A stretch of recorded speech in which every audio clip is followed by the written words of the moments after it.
Google Forms now accepts payments.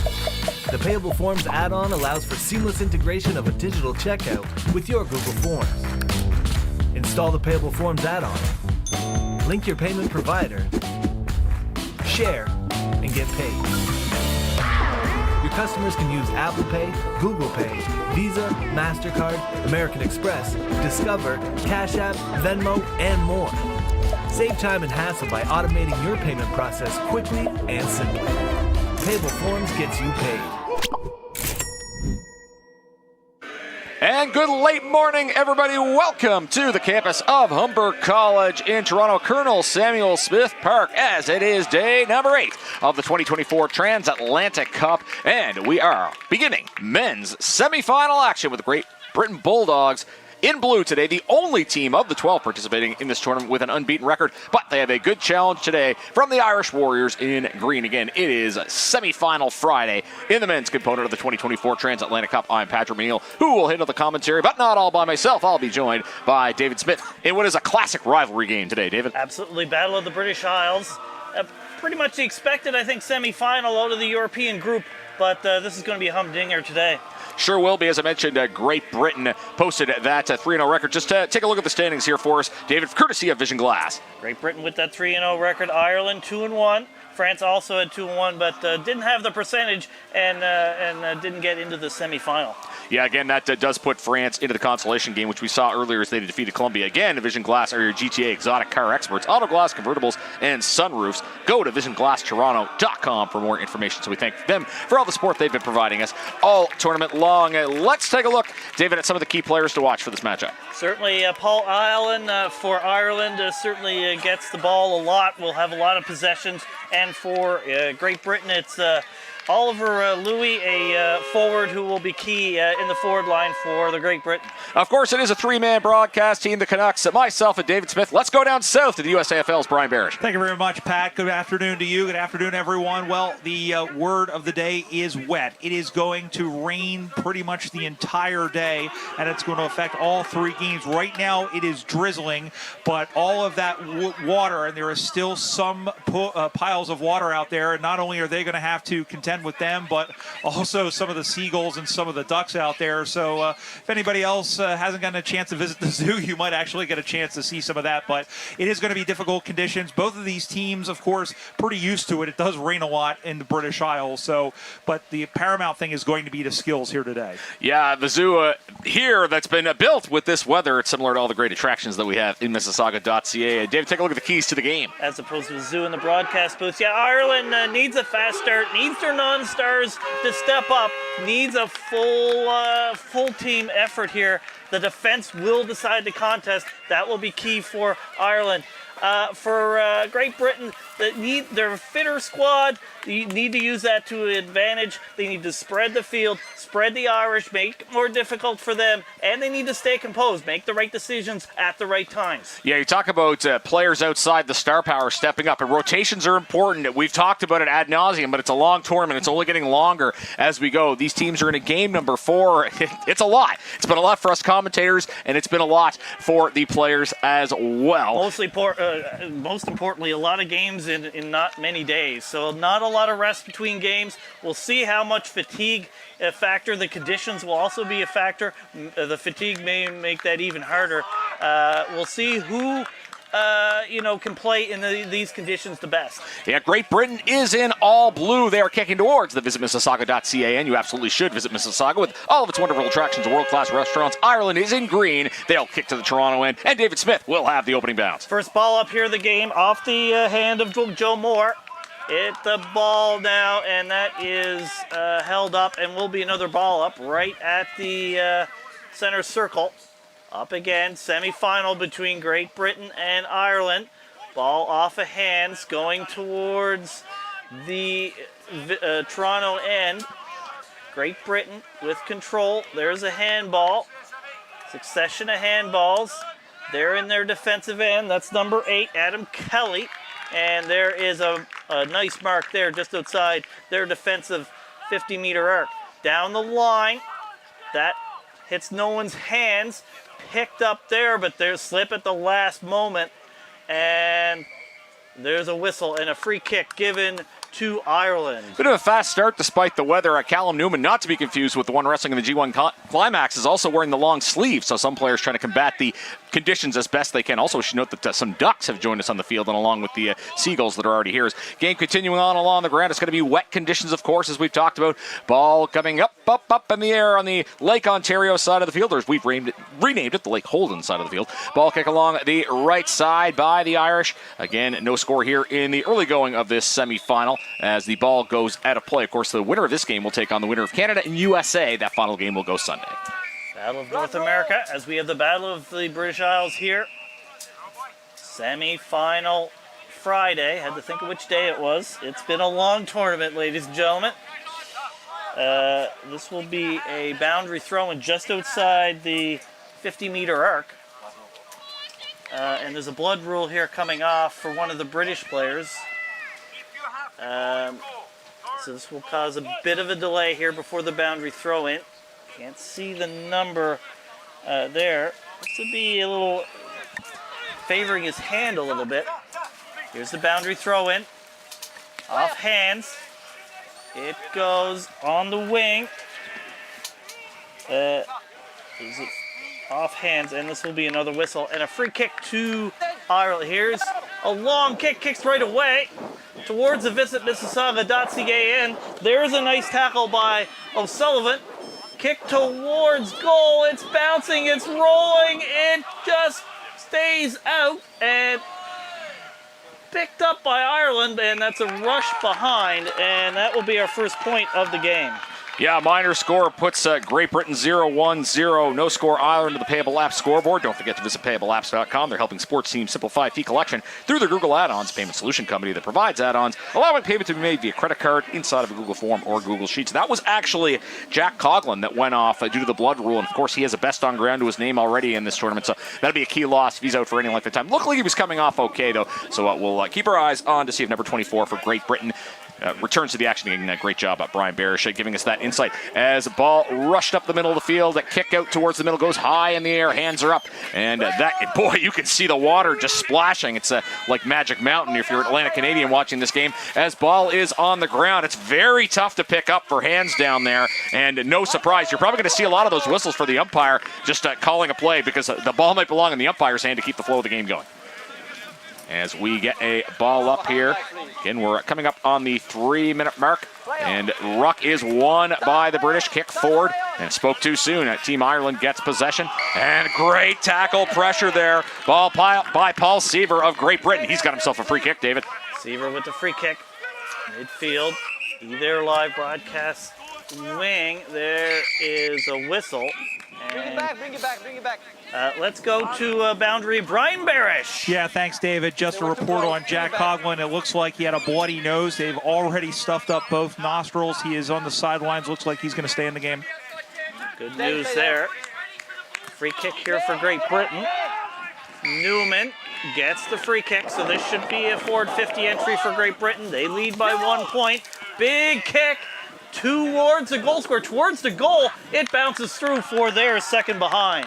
Yeah, Payable App scoreboard update 0-2-2, no score Ireland. What a powerful kick off the boot of Callum Newman. That certainly had the length, just went a little bit offline, and now the Irish will have an opportunity to get a goal square kick, and this is perhaps a bit advantageous for Ireland. The fact that Great Britain comes out with the jump, but they can shake it off. Only the 2 minor scores. Not really a bad place to be in if you're Team Ireland. As the ball will be kicked along the right side. Again, that is the Lake Ontario side, opposite of our eThere Live broadcast location. Folks at eThere Live doing a great job in all conditions of bringing you the moving pictures and audio. And of course, we really upped up the production as we've gone on with the replays and all that. Great job by our camera staff here. Ball kicked towards the right side, or actually towards the corridor a little bit. It's on the ground. It's going to be won by Great Britain. Again, the Great Britain Bulldogs in blue and the Irish Warriors in green.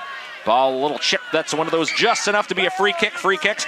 And it's going to be Paul Seaver, who's had the ball a couple of times already today. Blast it to the middle of the field. Hands are up. And we get hands chopped there, trying to hear the umpire's call, because we are going to get a free kick out of this as we've played with 5 minutes here. And that's going to be an Irish. Pardon me, it's going to be a Great Britain with a free kick, it looks like. I'll let David explain it better than I can. I believe it's Ireland, number 24, Harry Tobin with the free kick. Oh, no, well, number 64, I believe that's Power. Correct. Anyway, and he plays on. So the play getting a little scrambly here, which you may expect under the conditions. Jason Brown with the handball here over to Daly. Daly gets the mark, kicks it towards their forward 50. High kick. That's batted away by number 28, Chris Farron. His name is Fizza. Plays for the Osborne Park Football Club in WA. So he plays in Australia. Here will be a boundary throw-in deep in the territory for Ireland. That bounces. A lot of play in the ground. It's rolling around. Who gets to pick it up? Several players in the mix. That handball to O'Shea misses, but it's picked up by O'Donnell. And tries for the mark, but doesn't get it. It's on the ground again. This will be a throw. It'll be thrown up by the umpire.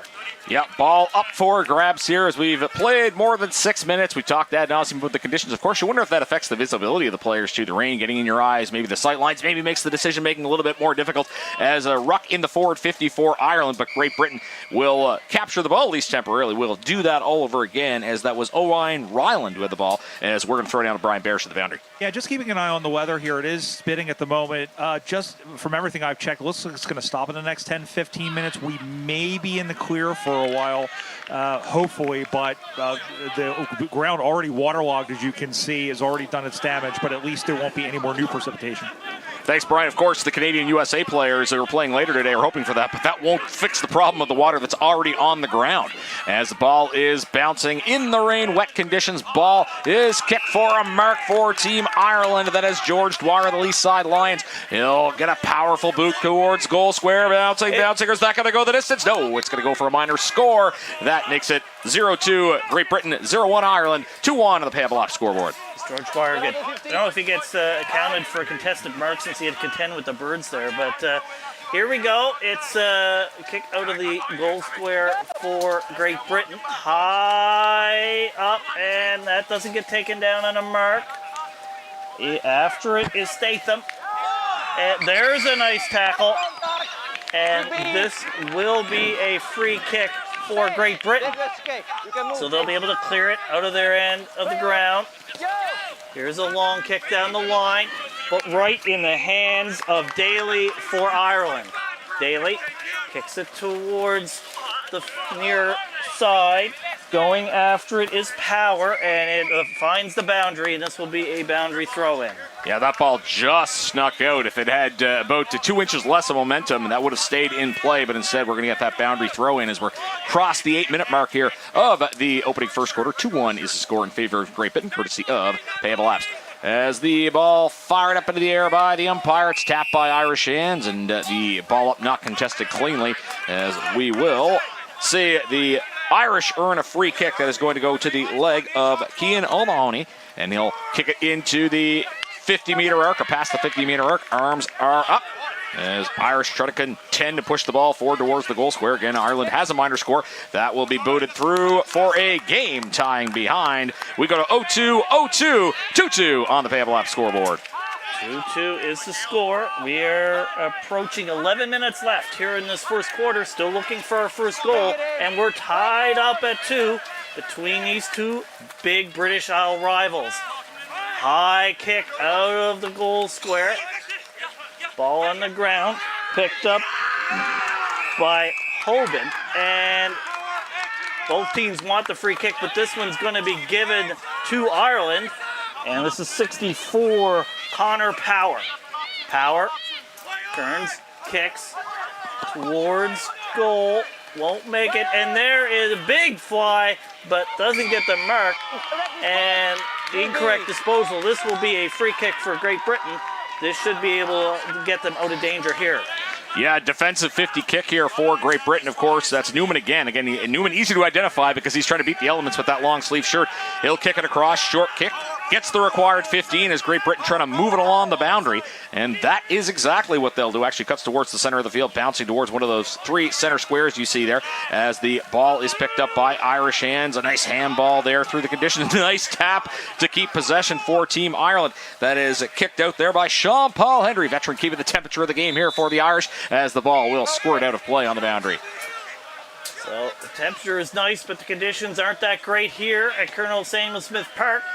Little bit of light rain, not as heavy as it's been, but the ground is soaking wet. Boundary throw in, off the tap, picked up by Ireland. High kick. Don't know if that'll be the benefit of anybody. And it's picked up there, or Tobin tries to pick it up. Great Britain defending hard. And this is a high tackle. Will be a free kick, or a high contact will be a free kick for Great Britain. They play on quickly. Maybe not the greatest plan, but it does work out for them. Here's a kick towards 24. Jack Cloglin kicks towards the forward arc. It bounces. Picked up by Gallagher. Attempted soccer off the ground. Here is Denton. Denton just handballs it to space. Picked up by Ireland. They clear it quickly. Not far enough. Here is Jenkinson. Picked up now by Ireland. Cleared by Purvis. Yeah, Irish now trying to clear it out as the ball is in the 50-meter arc. And boy, the physicality of this game ramping up, as that was Jacob Tucker of the West London Wildcats throwing the body, and there's going to be a free kick too at Great Britain. And it was nice to see as well Jack Coughlin come back, as he had gone off earlier in the blood rule, and he's back out there. Jacob Tucker with the ball. He hails from Newcastle, 23-year-old youngster, and he's bandaged up as well. The warts are accumulating for all the players as this tournament goes on. Kick off the boot. Looks like he's going to try to kick to Mark, but instead is going to go out of play as the ball goes to visit Mississauga.ca, as with hundreds of attractions, world-class restaurants, Mississauga is yours to explore. Visit Mississauga.ca, and the ball will be thrown up by the umpire at the end of the field. Boundary throw in here at the Great Britain scoring end. We're approaching 7.5 minutes left here in the first quarter. We have the ball up. A lot of players around the ball. See if Great Britain can gain control. They can't offhand. This will be thrown up by the umpire. Quickly done. Big bump. The tap goes to Ireland. Kick towards the midfield there. Gain control by Ireland. This is O'Donnell. O'Donnell kicks it down the line. They have some space. Kick towards not many players ahead, but there's a mark, and they'll be able to get some players in position. Didn't see the number, but Ireland with O'Connell. Great Irish name. Some of them are similar. They are rather. So, kick towards, can they get a mark? It's over everybody's head, and that will be Oliver Reese with the defensive mark there. Oliver Reese with the defensive mark. He'll have an opportunity to set up deep in the defensive 50. He'll boot that along the boundary. Of course, that's what you want to do. Get up the boundary and then cut towards the middle. As the ball in Great Britain hands, and handball option executed. Some good clean handballing in this game despite the conditions. That's not easy to do in the wet. As the ball, and the Ireland club youngest player on Team Ireland, plays for the South Dublin Swans. Of course, he plays Gaelic football, because why wouldn't he? Kicks it on the right boundary, and that is going to be, I thought it was going to be cleanly marked. Spoke too soon there, but it is going to be Great Britain possession. Ball kicked along the left side, dribbling on the ground. You can see how difficult it is to pick up the football in the rain, and swatting away at that was Brian, taking his game to the ground as he was in the air a couple of seconds ago. Ball kicked down the right side. Again, the Irish kicking towards the Toronto end of the field. Both teams registering 2 minor scores thus far. Irish attack is on here. Soccer along the ground goes through, and it will go through for a minor score. It is enough to put Team Ireland in the lead. 0-3, 0-2, 3-2 for the Irish is the score, courtesy of the Payable app scoreboard.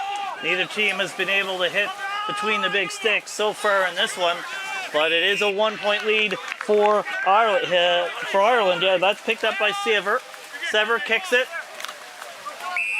I believe that was Louis who was dealt with unfairly, and he will have a free kick. And there's a 50-meter penalty, so this will be a really good opportunity for the Bulldogs as they kick towards a Visit Mississauga.ca end. Mississauga, with hundreds of must-see experiences, plenty of gorgeous scenery, world-class eats and events. Mississauga is yours to explore.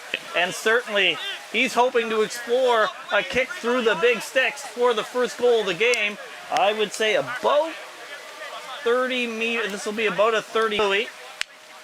One of the key players of the game. We'll see if that will be prophetic. Bit of a delay. Walking slowly. They have 30 seconds from the point of the mark to start there. Here it goes. It kicks away. It looks left, and it is left. And that will be the tying behind for Great Britain, as they're replying with the behinds at this point. Neither can kick it between the big posts. Two teams lagging behind more than Sir Mix-a-Lot in the early part of this game. 0-3 is the score. And I think the execution's actually been pretty good, all things considered. But again, you have to consider the elements. Makes everything difficult. Marking the ball, it's sliding on your jumper's wet, your hands are wet, etc., etc., etc. We're making excuses on behalf of the team, but they're providing us a very good game of football. Ball goes way, way skyward, and it looked like it was going to come into Irish hands. It does the job as intended, as Connor Power, who's had a number of touches of the ball, will kick it through the middle of the field. Comes into Great Britain hands, handball there to Tucker, who's also been good today. Tucker will send it skyward. Can anybody get that mark? Tough to get those marks in the air as balls bouncing as we're past 16 minutes in here of this first quarter of football here. Semi-final Friday for the men. Team Ireland and Team Great Britain. Canada and USA are going to go at it later this afternoon. We'll hope you join us for that one as well. Ball is tapped out, goes bouncing, and that will go at a play, and we should get a boundary throw in, and the umpires getting their fair share of the ball in these wet conditions today as well. The rain seems to be coming down a little harder as we go through this first quarter. We're approaching 3 minutes left here in the first quarter. No goals. 3 points apiece between Great Britain and Ireland. They're up and away with the boundary throw in. A lot of players around the ball right now. Kicked out by Great Britain. There's a big kick. Let's see if they can get a mark here. That's off hands. Nicely defended by Ireland. And they gain the ball. Kick towards their end of the scoring end of the field. But that's broken up by the player for Great Britain. Oh, Ireland gains control again. It's bouncing. It's sliding. Can they pick it up? Falls at the key moment. And right now, the Great Britain defense holds, but they can't gain the control. They do there. Kick towards the Seagulls, as well as number 31, Hoban. And there's the call there, and this will be a free kick for Ireland for holding the ball, and that'll go to Maginay, I guess. Yeah, he'll have an opportunity to boot this up. Just shallow 50 entry there for Team Ireland. Handball out the back option. Connor Dunn, the vice captain, will take a boot at it. Goes towards the goal square, bounces, and there's a kick towards goal, and it's just offline. I think that was Darren O'Dwyer. I think that might be his second behind of the game. So that changes the Payable app scoreboard. 0-4-4-0-3. 4-3 is the score for Ireland, of course. So with the conditions, it can be tougher for a player to stand out. Makes it tougher to make your case to be the Powerwood Game MVP. Their custom cedar supplies done right. Custom suppliers based in Western Canada. Visit powerwood.com. Here's a kick by O'Donnell. Bouncing. Ireland gains control here. Oh, what a big hit right at the crucial time. Ball still live, though. High kick. Great Britain tries to clear it. Off hands. That's batted by O'Donnell. Kick towards the middle. Play on. That was touched. It was touched by Tobin. Great Britain trying to gain control. Here's a kick towards this side of the ground. Splashes as it's picked up by O'Donnell. He's not 15 there. No mark. He thought it was a mark picked up by Power. And this, it squirts out. Lots of players around the ball, and finally the umpires say, this is mine, I'm going to throw it up. And we have just over 30 seconds. Oh, we don't have over 30 seconds. The horn sounds to end this first quarter, and it was a bit of a scrappy start. Not a lot of straight kicks, and it's a 1-point lead for Ireland. Yeah, I wanted to shout out our great staff here at eThere Live. They are the exclusive broadcast partner of the Transatlantic Cup. eThereLive.com did a great job showing us the pictures there of that big tackle by Rhys Evans on Darren O'Dwyer. And in a game like this where points are so hard to come by, that could be a crucial game-saving tackle. Again, it is a 4-3 Irish score. After the opening 20, as our colleague Brian Barish might describe it, a cagey game of football. I thought a pretty entertaining game, though. Entertaining 20 minutes. Well played considering the conditions. Absolutely. A lot of marks actually taken in this, which given the conditions is really to benefit the both teams. Apparently, the kicking has been what the weather has been causing issues with, because neither team could kick the ball through the big sticks. Indeed, there were some nice long kicks that actually ended up going just a little bit offline. Of course, these two teams will have lots of time to sort it out. We're just getting started with a great semifinal contest. Again, it's Ireland and Great Britain battling for the pride of Europe. The Battle of the Americas goes on later when Canada takes on USA. We're at first quarter time here at Humber College in Toronto. Colonel Samuel Smith Park. You are watching the 2024 Transatlantic Cup, produced exclusively by eThere Live, coming to you on YouTube, courtesy of AFL Canada. Google Forms now accepts payments. The Payable Forms add-on allows for seamless integration of a digital checkout with your Google Forms. Install the Payable Forms add-on. Link your payment provider. Share and get paid. Your customers can use Apple Pay, Google Pay, Visa, MasterCard, American Express, Discover, Cash App, Venmo, and more. Save time and hassle by automating your payment process quickly and simply. Payable Forms gets you paid. Play for fun. Play for fitness. Play for glory. Play for community. Play for club. Play for country. Play for each other. Play because you love playing. Play footy. Visit aflcanada.com and find a club near you today.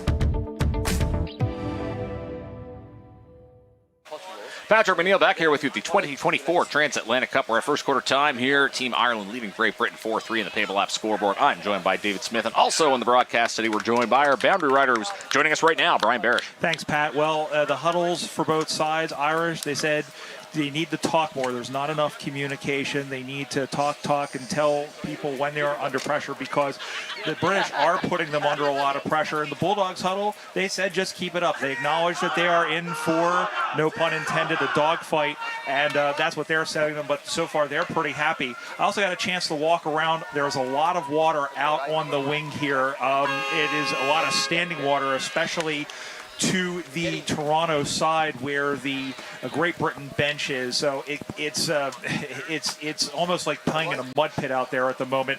Both of these teams are going to have to get adjusted to it, but because even when the rain's stopping, it's going to be like this probably for the rest of the game. Yeah, it won't be much of a reprieve for Canada and the USA earlier. Thanks, Brian. And of course, you were talking about the voice there. We've talked a lot about the conditions. The conditions, they may affect your vision. They may affect your ability to mark the ball. But, David, it shouldn't affect your ability to communicate. And I think both these teams fared well considering in the first quarter. It's going to be important. The communication is going to be important because you have to take advantage of your opportunities, and in conditions like this, really swampy conditions essentially. Between the two games, you had some of the, I believe it was the Colombian women doing a slip and slide on the ground. So that just tells you what sort of conditions that these two teams are dealing with here today. Yeah, for sure. Challenging for both teams, but a good quarter of football. Of course, the way the format of this tournament worked, you played out of pool, so the European teams didn't see each other. The teams of the Americas didn't see each other. So not a ton of intrigue, I guess, in terms of first-time matchup because they know each other from back home. But still a very good game of footy, and David Smith will resume the action for us right now. All right, as we start the second quarter, both teams looking for their first goal. Off hands there. Lots of players around the ball. Ireland gains control. It goes towards Murphy. That handball, little bit messy there for Ireland. Great Britain gains control. Here is Reid. Reid with a high kick towards the wing. That will bounce. That will bounce some more, and it bounces towards the scoreboard and out of bounds. This will be a boundary throw-in on the Lake Ontario or Lake Holden side of the ground. Yeah, right in front of that AFL Ontario scoreboard as this field hosts AFL Ontario matches, and that Payable app scoreboard would show you that it's 0-4, 0-3 in favor of the Irish. Ball is up, hands after it. Again, the rain may be teaming off a little bit, but of course it's still wet on the ground. Ball is kicked by Great Britain legs. Again, Great Britain in blue, kicking towards the Toronto end. Ireland kicking towards the visitmississauga.ca end as the ball is on the ground. And who is going to get it? It's tough to pick up the ball as it's being soccered quite a bit here as Stephen Walton tried to get it towards the goal square. Nobody there for miles, and someone's finally able to pick up the ball at the back. Handball option, kick for goal. Ball goes skyward, up, and where's it going to go? It's going to go through for a behind. Minor score, it looks like, is going to tie this game up at 4 on the Payable app scoreboard. These two teams trading behind so far. Neither can find a goal. So we have 8 scoring shots in this game and all behinds, 4 each for these two British Isle teams. Ireland now 2 touches of the ground. Ooh, bit of a candy sold there. It's a kick towards some ducks and some seagulls and some players. Picked up by number 2 Reed for Great Britain. The other 2 Imagine for Ireland. Now with some handballs, but there's a smother. 14 Casey for Ireland. And he's chasing it down. Just kicks it towards his teammate, number 9, Mahoney. And that is on the ground. And will this be an in the back call or holding the ball? Sort of it looks like it's a ball up. No prior. No prior. So off the hands of number 20, Joe Moore, but picked up by Ireland. Oh, look at that. This is mud pit area here of the field.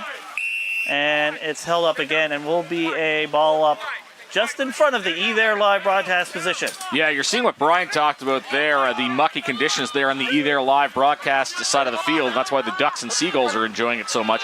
Ball kicked out for Irish opportunity here, 4:50 entry. Ball goes way up. Where's it going to go? It's going to go through. Is that going to go through for a major score? Yes, it will. Team Ireland moves ahead by 6. Looks like that was Shane Quigley. He's been excellent this tournament, David. He's got himself a major score. Ireland 1-4-10. Great Britain 0-4. Kicks towards the empty goal square and gets the first goal of the game. Shane Quigley of the Leaside Lions. He's from Cork. His mom has been watching from home, so hello to his mom, and she would have loved that as he gets the first goal of this game. Yeah, given the stature importance of the goal, the conditions, it could be a contender for the Payable Apps goal of the tournament, and hopefully his mom's enjoying supper time in Ireland, or whatever the term is for your evening meal.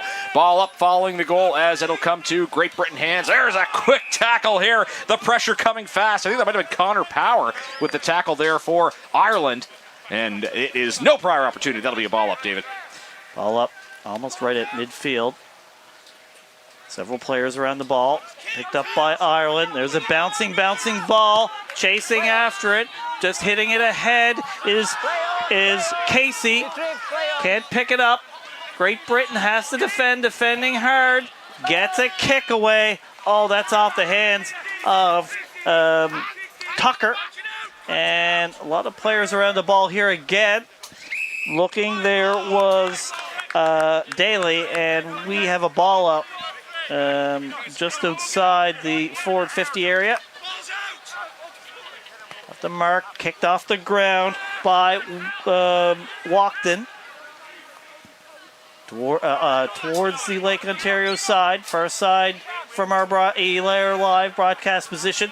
High ball, it finds ground, bats ahead, and it goes over the boundary off the hands of Daly, and this will be a boundary throw-in. Boundary throw-in again. We're coming up 5 minutes in to this second quarter. Ireland leading 10-4, but a good game of football today. This is the first of 2 men's semifinals. The women were at center stage yesterday. The men take their turn today. Ball thrown up into the air. It's tapped by hands on both sides, and now it finds its way to the ground where we've seen a bit of it today. That'll be booted out there. I think that was Owen O'Connell clipping it along the left side of the field. Ball will slowly bounce towards the center.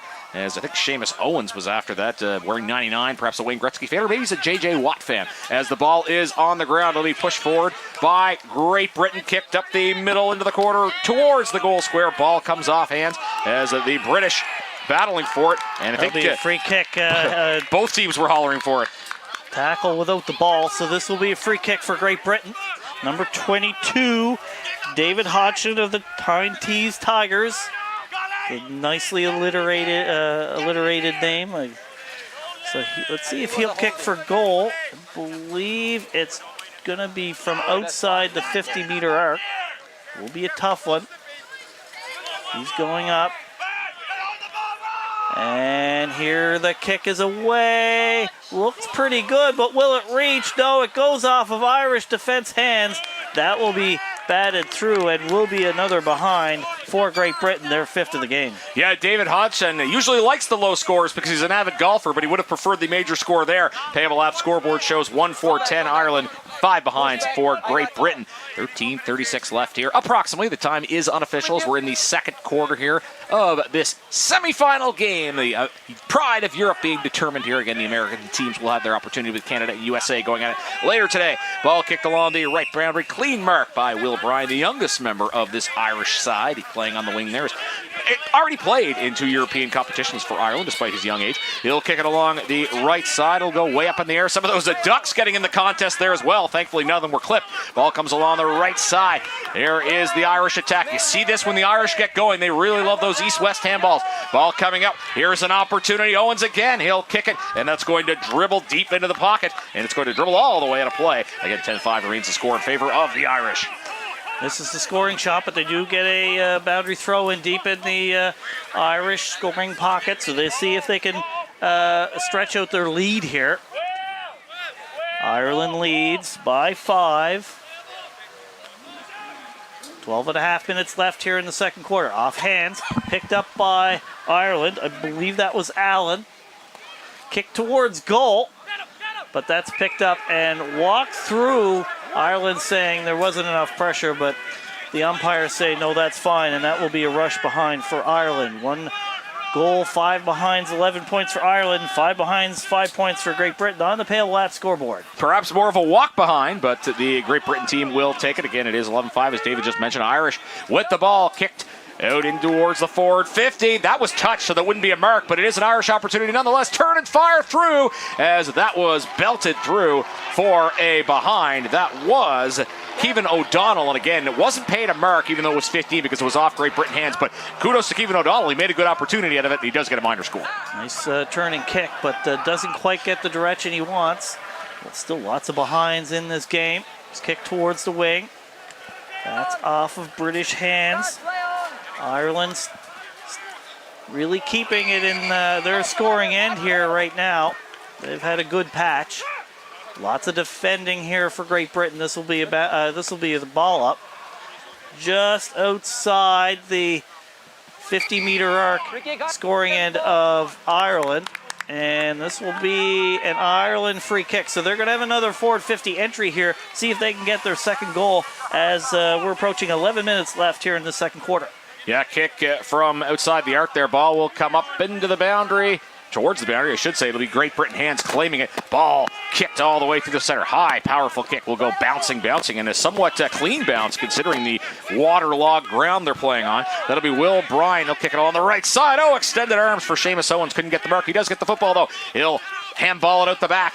Diving catch was not to be, and again, it's tough to complete those marks here. Sound like a broken record here.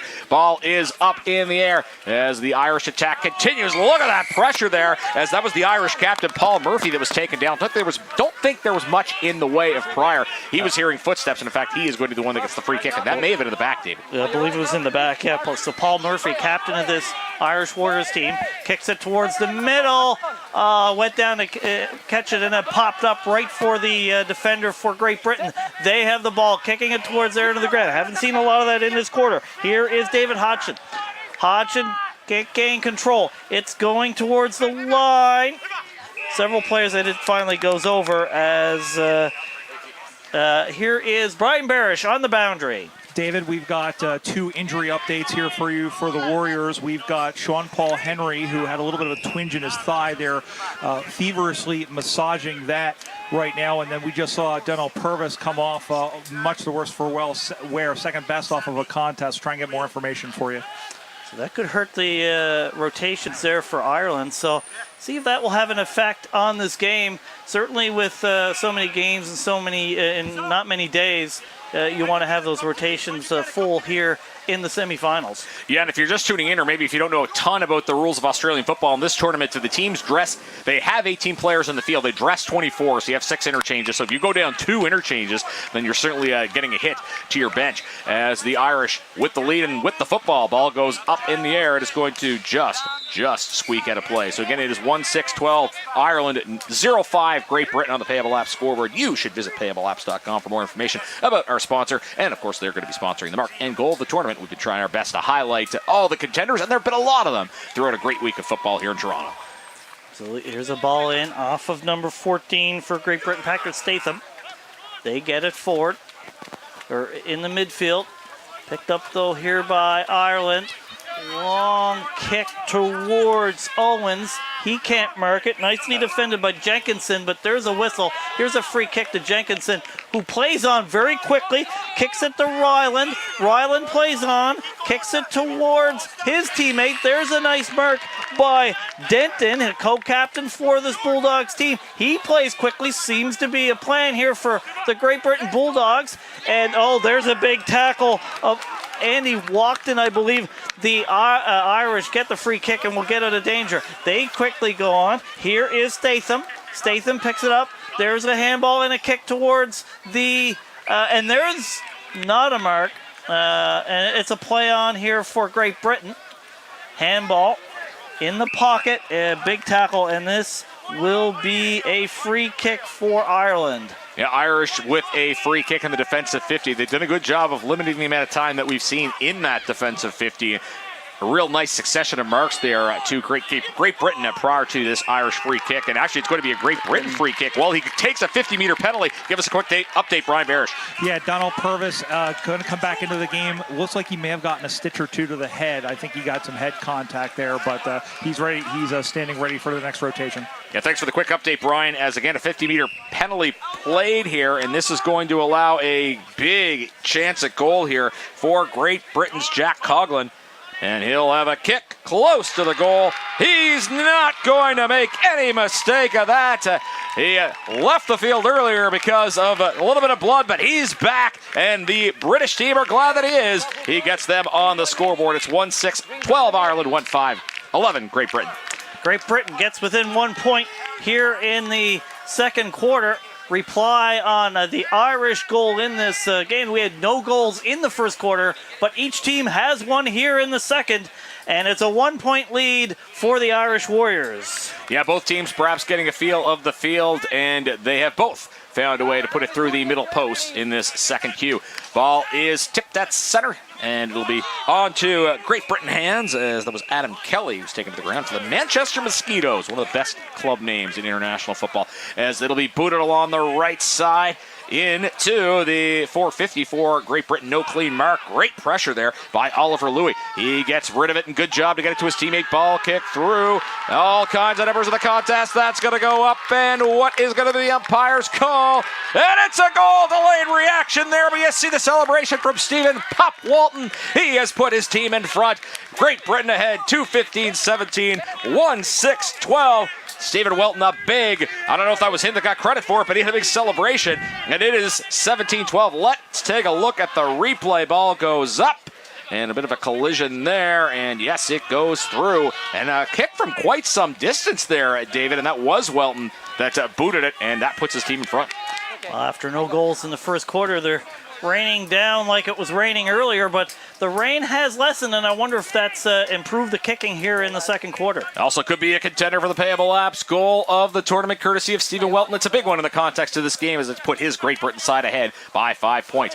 Ball on the ground now, as we will hear the 14 kicking. Umpires whistling. Great job by either live staff patching us in with the umpires. You can clearly hear holding the call, gives a free kick to the Irish, an insult to injury for Great Britain. It's a 15-meter penalty, so that's going to bring Gene Casey a little bit closer for this kick.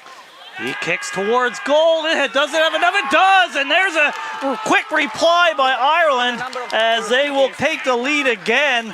A quick kick, a long kick, and a goal for Ireland. David, what were we talking about? Rain hampering the conditions. This is all of a sudden turned into the home run derby with these bombs that are being kicked. What execution by both teams. What a leg on Gene Casey. We're raining goals here in the second quarter. Certainly is, and it's been fun football to watch. That puts the Irish back in front. And maybe sometimes it's a mental game at teams playing conservative because of the weather. These teams are just throwing caution to the wind, and we have seen some excellent execution here.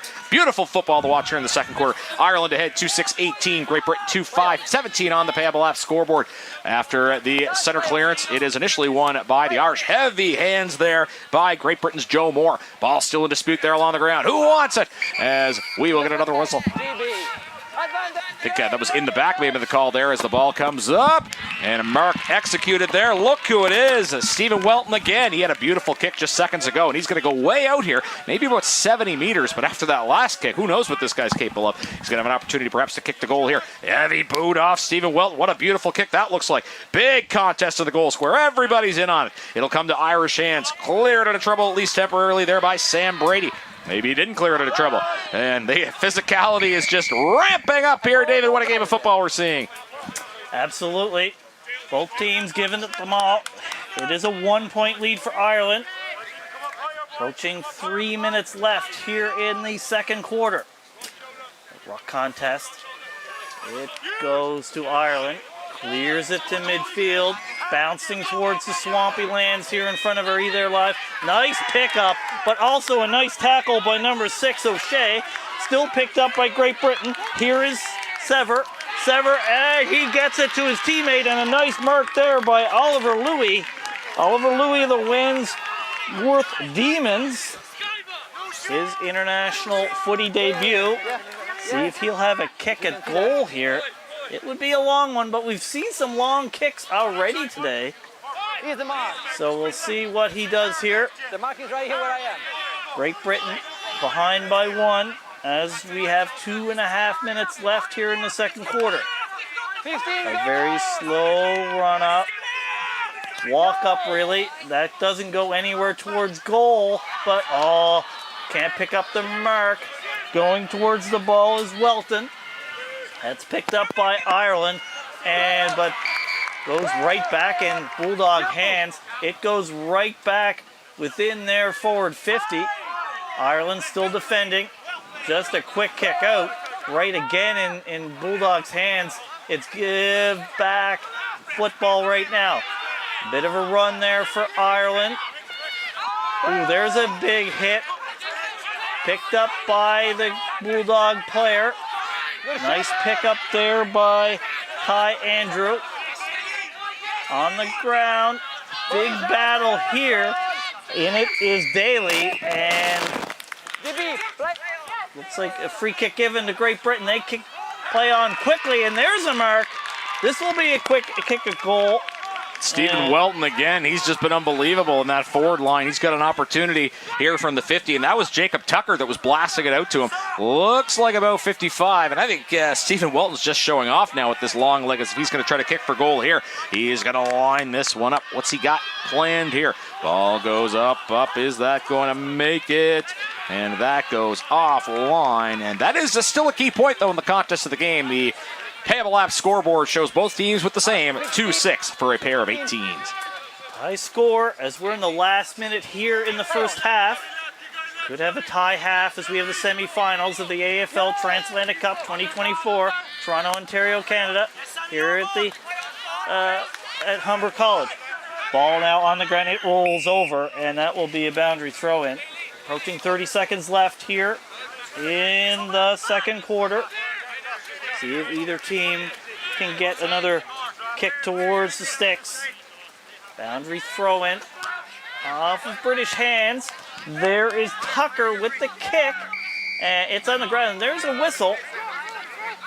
This will be a free kick to Ireland, so this should finished the second quarter for the most part, and there's a mark to Great Britain, number 11, Maddie Morris. There's indeed the horn. So at the big break, both teams have exactly the same scoreline. 2 goals, 6 behinds, 18 points. This has been a battle. How fun has this been, David? This has been cracking football. Just an absolute joy to watch. Berth in the final on the line, and boy, these teams are certainly playing like it. If you can't enjoy this game, well, I don't think you're very much of a sports fan. This has just been exceptional football to watch. A great compete level by both teams. The execution getting better despite the conditions in that second quarter. Absolutely. A lot of marks. I mean, as I say, not hard in these conditions.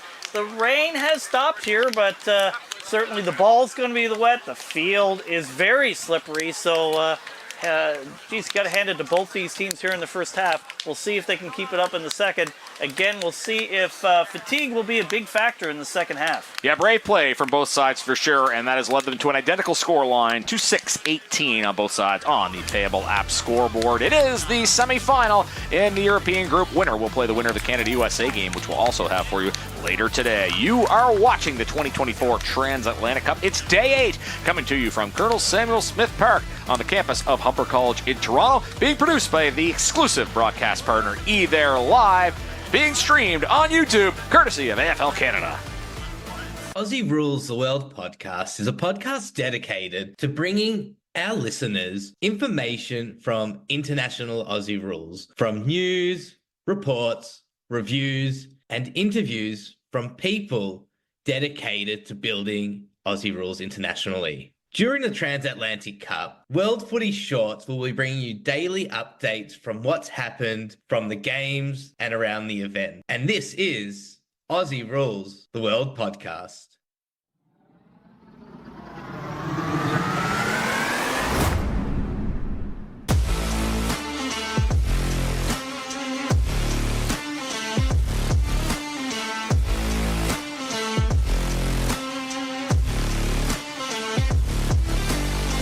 AFL has huge potential, not only in Colombia, but also Latin America. And Orica is really excited to be part of that story. Los lazos humanos entre Colombia y Australia son de una importancia altísima. Para ambos países el deporte es algo muy importante en la vida. Tenemos las culturas muy similares en este sentido, con los valores de equidad de género, de participación. En la cancha todos somos iguales. Mi vida siempre se basó en el tema del deporte, porque el deporte a mí me salvó de todo aspecto posible, que normalmente en la juventud no. El tema de alcohol, de vicios y demás, a mí llegó a mi vida fue el deporte. En el 2019 tuve un accidente de tránsito donde las oportunidades de volver a tocar una cancha eran nulas. Aún los médicos me dicen, tú cero deporte, cero correr, jugar, saltar, deportes de contacto. Siento que mi familia en esa parte forma un pilar importantísimo. Mi mamá estuvo conmigo y me cuidó como nadie lo hizo, porque era la que tenía y se aguantaba la de mamá, no quiero a nadie en ese momento. AFL Colombia has the potential to have long-lasting impacts in the communities. Entonces, Alejandro, Oscar y Estefanía, we chose these players as the future leaders because they showed throughout the selection process and throughout their time in the organisation that they are future leaders and they are really focused on developing others. La idea es crecer aún más, estar en un nivel alto para así poder llegar y enseñarle a todos a mis compañeros. Para mí la beca es una oportunidad enorme, una oportunidad que no se le presenta a cualquiera, una oportunidad que ya tenía mi nombre destinado en ello. Voy a vivir siempre agradecida con este deporte porque me dio una luz. Porque yo vivía mi vida, después del accidente, vivía mi vida, pero no era feliz.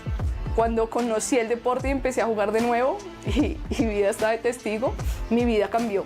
That's the culmination of a lot of work for a lot of people. A heap of people have contributed to this, and it's great to see them living out their dreams, and you know, we're all very excited for them, and it's going to be great.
Great news, sports teams. Google Forms now accepts payments.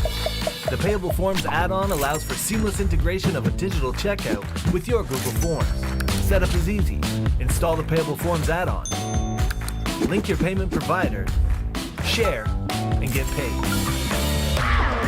Players can use Apple Pay, Google Pay, Visa, MasterCard, American Express, Discover, Cash App, Venmo, and more, streamlining the process for them, all while you stay organized with real-time updates. Registrations, uniforms, races, sponsorship, clinics, coaching, training, and classes. Keep it simple with Payable Forms.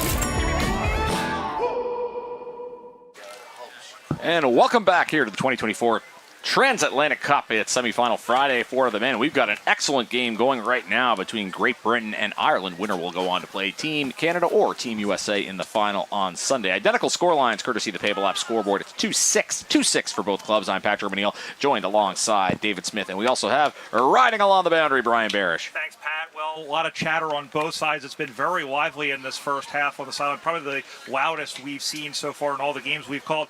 Dean Thomas, he says, listen, he reckons if we can kick another couple of goals, we should be in the driver's seat with the conditions. It won't take very many goals to win this game. Owen O'Sullivan, he wants to see his team be more efficient inside 50. You can see it reflected on the scoreboard with way more behinds than goals. Should mention the rain has stopped, as you can see behind me, but it has gotten a lot muggier out here. The humidity is in the 80s. There is a bit of a breeze, but we've talked about these teams from the British Isles in Europe really not being used to these muggy conditions. They'll be tested over the next two quarters. Thank you, Brian. Of course, foreign teams, but perhaps not entirely foreign to playing in the rain, but this is challenging regardless because, again, Brian mentioned the humidity as well. What are you looking for in the second half? David, I guess, is there a possibility for any one player or even one of the teams to just reach out and seize this game? I don't think you can rely on one player at this point. I mean, given the conditions, given the number of games they've played in a small number of days, you're really going to need a full team effort if you're going to win this game. Again, the muggy conditions will add to that. So as I say, we'll see what team is the fittest, can play in the muggy conditions as well as the wet. They would be more familiar with the wet conditions given where they're from, but as Brian noted, the muggy conditions might not be something they're comfortable with. Yeah, challenge for sure. Challenge for us commentators, even more challenging for the broadcasters. But I'll tell you what, challenge of calling the game aside, I am very excited to call another 40 minutes of this because the first 40 was a lot of fun. Absolutely. It was a dandy first half, and there's no reason to think it's not going to be a dandy second as the teams have traded points, traded goals, and it's all tied up here as we approach this second half. Yeah, it's been a real treat for sure. And again, it is Great Britain in blue, all blue. Of course, they're Great Britain Bulldogs, very reminiscent of the Western Bulldogs.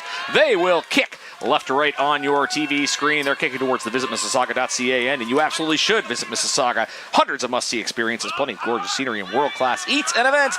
It's yours to explore. Ireland is in green. They are green jumpers, green shorts. They will kick right to left on your TV, and they are kicking towards the Toronto Island end. Should be an excellent third and fourth quarter coming up based on what we've seen so far. I mentioned the Great Britain Bulldogs, reminiscent of Western Ireland, not really looking like any team in the AFL. Is the Irish Warriors, the moniker they go by. Maybe Tasmanian Devils, of course, they're going to have a little bit of that green when they come into the AFL, but both teams well attired, looking good and playing good thus far through today's game. Again, this is the first of two semifinals in the men's bracket. Canada will play USA coming up later today. James Daly and Patrick Satham are the ruckmen here as we are about ready to start the second half. Daly for the Warriors, Statham for the Bulldogs. See if these ruck contests could be key here in this second half. See who gains control, who can get possessions off of the ruck contest, both at midfield as well as in both forward lines. We're just about getting ready to go. The horn has silent, and here we go for the second half of this one. Off of hands, that was Ireland, picks it up. Whoa, there's a big splash as O'Connell picks it up for Ireland. Kicked towards by Daly. That's not marked, but can Quigley pick it up? He keeps going forward. He gets hit. Ireland bench calling for a free kick. They don't get it. Great Britain can't get Merck, though, get a handball away to Morris. And there's a quick handball. Oh, and there's a big tackle. And that will be a free kick for Great Britain. So they will get it out of their defensive 50. Yeah, key free kick for Great Britain. It's Callum Newman who shed the sleeves here, trying to battle the muggy conditions as he'll kick it along the left side. Ball will just squirt out, as you can see. Some of the fans, I think mostly Irish supporters there. There might be a few Great Britain fans as well on the Lake Ontario / Lake Holden / AFL Ontario side of the field. AFL Ontario scoreboard, we should say, which shows an even score right now. Boundary throw, and we get the ball thrown up into the air. Who wants it? Tipped by Irish. No British hands, though, to pick it up. Ball remains in dispute on the ground. It'll be picked up by the Irish player, and there is pressure. Boy, lots of pressure in this game. Ball kicked along the right boundary, and that is going to squirt out, as that was Paul Allen of Ireland and Owain Ryland of Great Britain that didn't really have a choice but to watch that ball bounce out of play. So it'll be a boundary throw in. Still no difference in the score here in this game. Ireland, little quick kick towards number 15, Purvis. That kick towards goal, but it goes way right, and I believe that's out on the full, and a free kick to Great Britain. So this is, we're just approaching 2 minutes gone here in this third quarter. All tied up as a score. Yeah, Purvis may have been making Great Britain nervous, but the ball goes off to the side, so we'll get the ball thrown up in the air from the end of the field. Hands are up. And we'll see if the umpire, we can... free kick here. So sometimes that audio is coming through, sometimes not. But as David said, it is going to be a free kick for James Daly of the Least Side Lions. Ruckman has been in multiple European competitions, and he claims that he's in the ruck because it's the most photogenic position. And if he can kick a goal, that'll be a photo he'll remember for a long time. Absolutely. Here goes Ireland trying to get the league back. Here's a kick. It looks pretty good off the boot, and it sure does. There's a goal to Ireland, and they take the 1-goal lead here early in the third quarter. Picture perfect, if you will, for James Daly. That is going to put the Irish up 3-3, 24, and that has them in the lead as 2-6 for Great Britain. 3-6, 2-6, I should say, for the Irish. Team Ireland now with a 6-point lead, and that was the start they wanted to this half. I was just about to say, in a game where the conditions you have like this, a good start here in the second half could be vital, and Ireland gets first blood here in the second half. Center clearance following the goal as players are up in the ruck. Tap for by Great Britain, but once again, the player winning the tap doesn't find friendly hands. Ball comes up, and the ball is on the ground. Irish on the attack now. That's Paul Allen kicking it towards the goal. Oh, what a contest there in front. Here's an opportunity for Ireland. It's a goal. It's Darren O'Dwyer winning the goalmouth scramble, to use the hockey term. He kicks it through, and or has he? There's a bit of a muted celebration here. What's the official's call on this one? Oh, it looks like the goal will stand, and a free kick called here. So that is going to be a big goal. I don't know if that's been communicated, but if that is, it shows on the goals, the scoreboard, you can see, goes Ireland 4-6-30, Great Britain 2-6-18. And where's this free kick going to be placed? This could be a very costly sequence here for Great Britain. The goal is counting, yeah.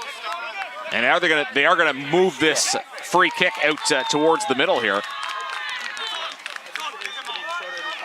As we'll see if Brian Barish at the boundary can give us some clarification here. So what happens here is the goal stands, but because the Ireland gave away the free kick immediately afterwards, it's almost like if there was an infraction on the 666 or something along those lines. That's why they got the free kick in the middle of the ground.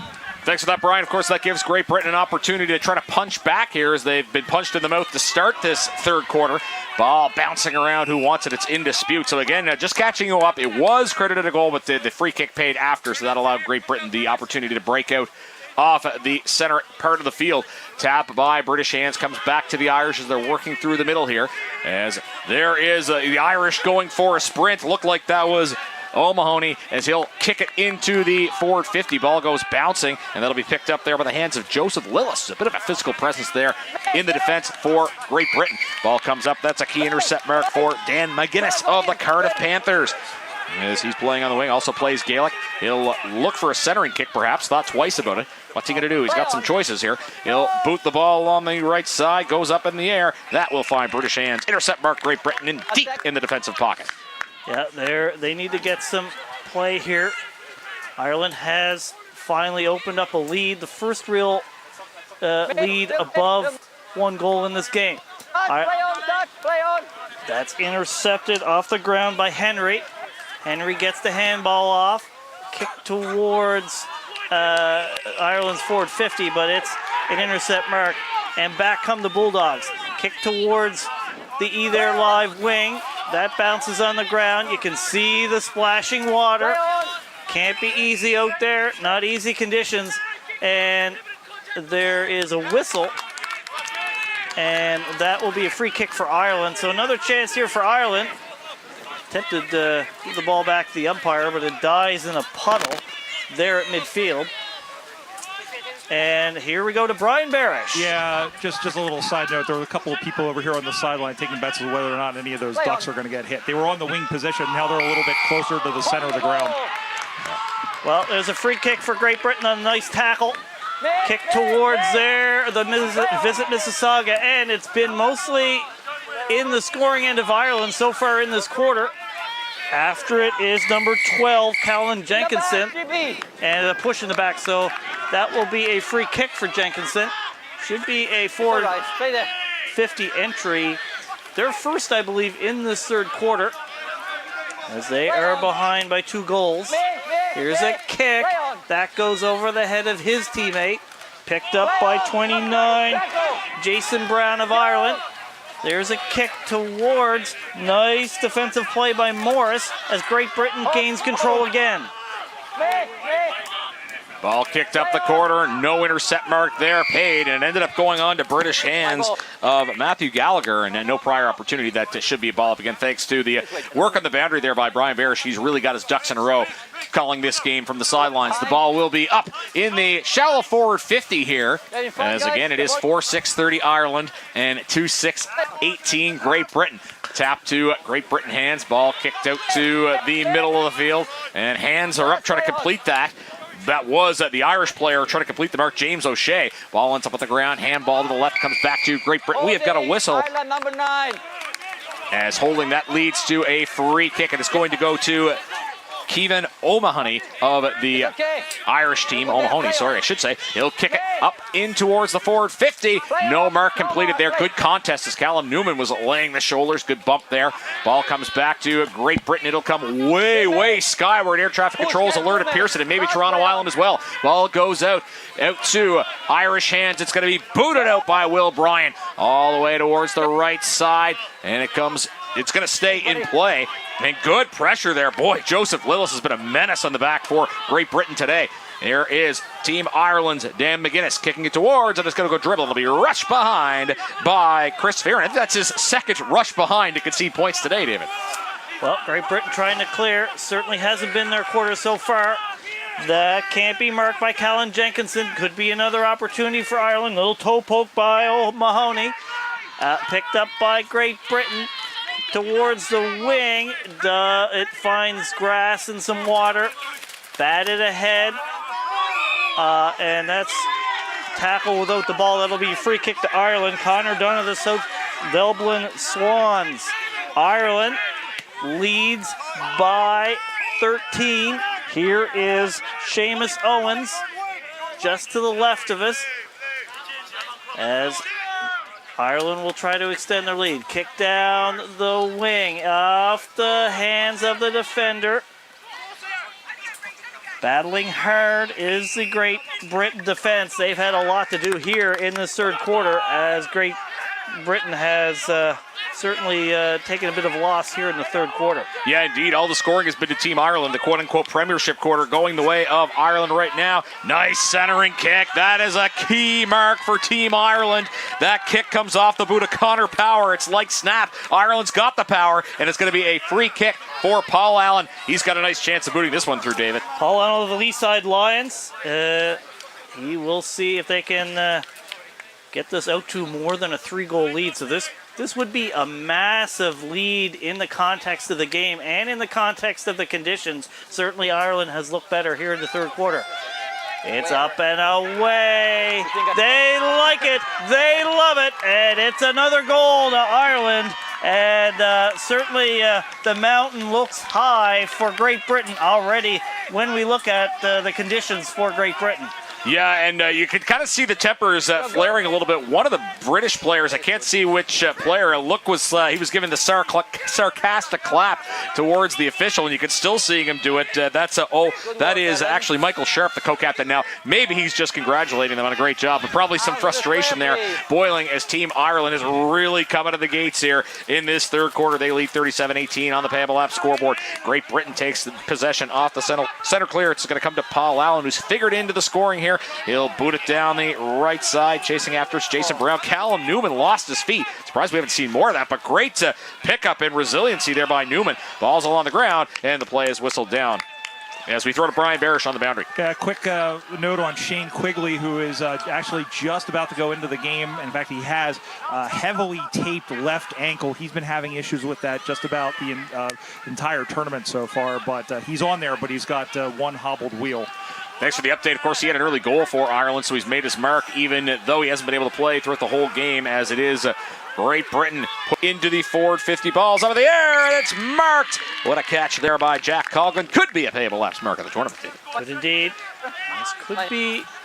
Seen some big kicks today, so we'll see if Coughlin will go for a goal or look for a teammate here. Not a lot of players leading, so looks like he might be going for goal. Certainly taking his time. Here's the run up. It's up and away. It doesn't look like he'll reach. Big leap, but doesn't come down with the mark. Tries to clear his Ireland, but it's in hands. Oh, they get it back. Going towards this Eli, our live broadcast position. Picked up by Casey. Kicks it towards their forward 50. Big bump there by O'Dwyer. He can't pick it up. It's on the ground. Going towards it is Owens. And looks like Great Britain player hit high there. And this will be a free kick for Great Britain. Yeah, I think he felt like it was hit as if it was Andrew Gaff getting his hand out there. That'll be a kick for Great Britain as it's kicked along the right side. It'll come up in the air. Intercept mark completed. And once again, it's James Daly with it for the Irish. And again, it is 5-7, 37-6, 18 for Ireland. Ball will be booted out towards the sideline, and it stays in play. Looked like it was the British player Joe Moore trying to knock it out using those ruck skills that we talked about at halftime, and the ball ends up staying in play. Nice job of the there live broadcast crew to show us a replay of some of the testier incidents we've seen so far. Yeah, two teams getting a little bit unhappy with each other right now. This will be thrown up, though, by the umpire. No free kicks determined there. This will be James Daly going on against Moore in the ruck. That goes back over the line. And I believe we'll see another ball up here, just to the left of our position. Oh, it's a boundary throw-in. Sorry, it went over. So here we go. Off the hands of the Irish player, picked up by Great Britain. It's high up just right in front of us. And then here's Murphy. Murphy with the handball off of nice tap there by Henry to Deneen, and they get it deep down towards their forward 50. Nice turnaround and kick for O'Dwyer. Dwyer towards the sticks, but it hits the post, and that will be a behind for Ireland. He updates the Payable app scoreboard. 5-8-38 Ireland, 2-6-18 for Great Britain. A bit of an unfriendly bounce for number 8 for Ireland to the least side lines. Garen O'Dwyer has had himself a nice game today as the British Callum Newman will leg that ball out on the left side, and pressure does not stop a mark from being completed. British play on along the left side. Hands are up. In the contest, there is Stephen Welton. Boy, he's been very good today for Great Britain as the ball will squirt out. And he is claiming it was kicked off of an Irish leg. And as usual, player does not win the discussion with the umpire. Well, they always win. So here's a boundary throw in. Great Britain needs to get some scoring here. You don't want to fall behind, particularly in these conditions. Tougher to score. And Ireland will, and that's a kick out on the full. So this will be a free kick to Ireland. It looks like it's going to number 22, Connor Dunn, the vice captain. Ireland certainly has to be very happy with how this third quarter has gone. It's been mostly one-way traffic, and they have pulled out to the 20-point lead. Kick down the line, down the Lake Ontario side. Lots of players around the ball. It hits the ground. In there is number 10 Sharp for Great Britain, but it picked up by Ireland, and there's a tackle, and this will be thrown up by the umpire. Yeah, umpire will get his hands on the ball. It will go up. We get a tap as it'll come back out to Irish feet. Kicked along the right side it goes as Great Britain trying to break out here as they are in need of a spark here, trailing by 20 points. Haven't hit the score sheet here into this third quarter. Ball will end up on Irish hands again. It's loose. There's a big tackle there. Pressure by Gene Casey. I'm not sure. Was there prior? The umpire says there was, and that means it is a free kick for the Irish. Irish with lots of pressure right here. It looks like Ireland has really upped the pressure in this third quarter, and certainly they've reaped the benefits. So here's a kick, a very short kick. Hits ground, but picked up by Power. That handball goes back. Kick towards the middle, but that's a nice defensive mark there, I believe, by Ryland. He kicks it to the side. Here's a long kick down the wing. Picked up by Ireland, but only briefly. Here is Walkden. He can't get it forward. Like he might have been hit high. And free kick for him, Walkden. And this will be a 50-meter penalty as the ball's not properly thrown back to him. So this will be a great opportunity for Great Britain and Andy Walkden to narrow this lead. This has been sorely, desperately needed by Great Britain, and he's going to kick from the goal square. So certainly you would think that he should be able to kick this one and narrow the lead. Walkden telling the Irish players to get out of the protected zone. There's a kick, and he makes no mistake.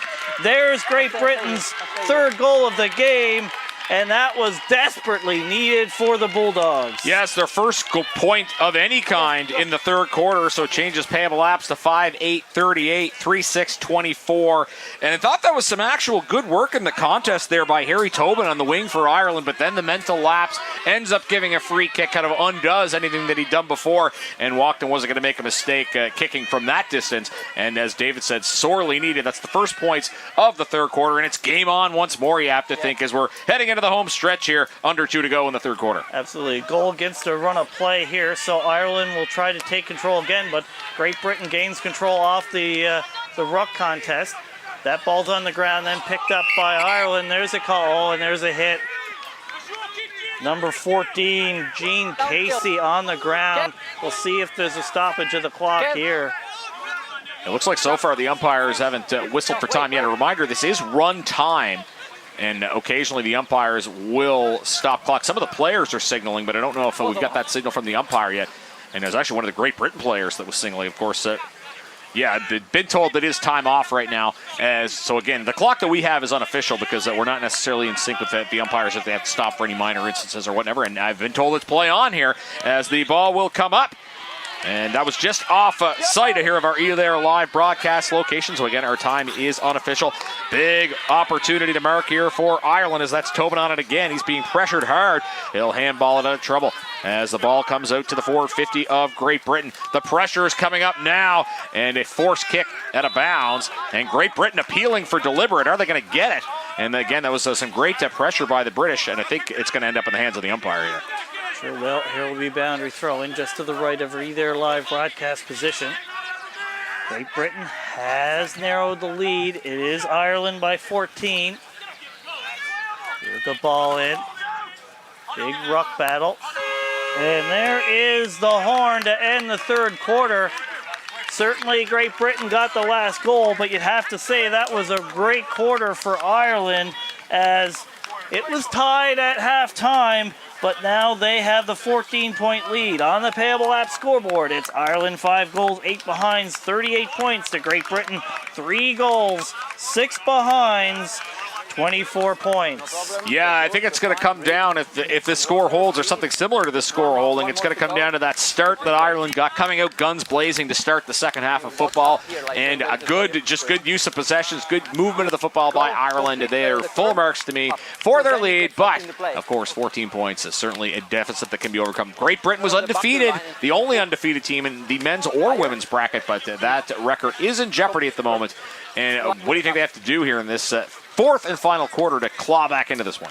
Well, I think they got to pick up their energy and their pressure. I thought that Ireland really had the better pressure in that quarter, and certainly they reaped the benefits. They're just going to have to play good football. I mean, it was Ireland's quarter, and they have to find a way to switch that around going into the fourth quarter. Certainly do, and of course, certainly easier said than done playing against a team the caliber of Ireland. But again, Great Britain was 3-0 in the round robin. They're going to look for some of that magic here in the final 20 minutes. You're watching the first semifinal of the day at the 2024 Transatlantic Cup, coming to you live from the campus of Humber College, Colonel Samuel Smith Park in Toronto, Ontario, produced exclusively by Either Live, streaming on YouTube by AFL Canada.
Great news, sports teams. Google Forms now accepts payments.